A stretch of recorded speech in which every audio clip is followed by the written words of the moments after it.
భారత రాజ్యాంగం కల్పించిన హక్కుతో 2024 పార్లమెంటు ఎన్నికల్లో పోటీ చేసి గెలిచిన నిందితులు ఇప్పటికే వారు తిహార్ జైల్లో ఒకరు, దిబ్రూగఢ్ అస్సాం జైల్లో మరొకరు ఉన్నారు. జైలు నుండే వారు అబ్దుల్ రషీద్ అనే జమ్మూ కాశ్మీర్ తీవ్రవాదంలో ఆరోపణలు ఎదుర్కొంటున్న వ్యక్తి, మాజీ ముఖ్యమంత్రి నేషనల్ కాన్ఫరెన్స్ నాయకుడు ఒమర్ అబ్దుల్లాను బారాముల్లా పార్లమెంటు నియోజకవర్గం నుండి చిత్తుగా ఓడించిన విషయం వైరల్గా మారింది.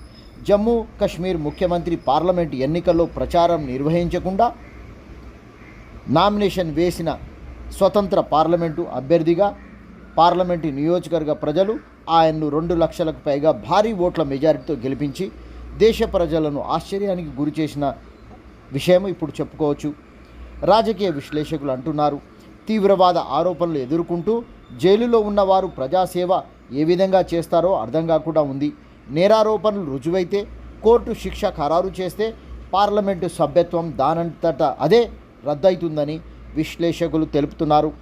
పంజాబ్లో ఖరూర్ సాహిబ్ లోకసభ నియోజకవర్గం నుండి అమృత్పాల్ జైలు నుండే పార్లమెంటు ఎన్నికల్లో నామినేషన్ దాఖలు చేసి ఖరూర్ సాహిబ్ పార్లమెంటు నియోజకవర్గం నుండి 2 లక్షల ఓట్ల మెజారిటీతో అక్కడి ఓటర్లు గెలిపించడం ఇప్పుడు చర్చగా మారింది.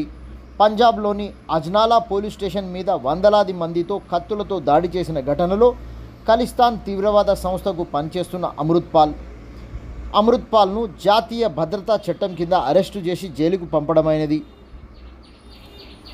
పార్లమెంటు సభ్యులు జైలు జీవితం గడుపుతున్న ఈ ఇద్దరిని పార్లమెంటు సభ్యుడిగా ప్రమాణ స్వీకారం చేయించడానికి జైలు అధికారులే పార్లమెంటు భవనానికి స్పీకర్ ముందుకు తీసుకురావాల్సిన అవసరం ఉంటుందని, ఆ బాధ్యత వారిదేనని అంటున్న న్యాయ నిపుణులు.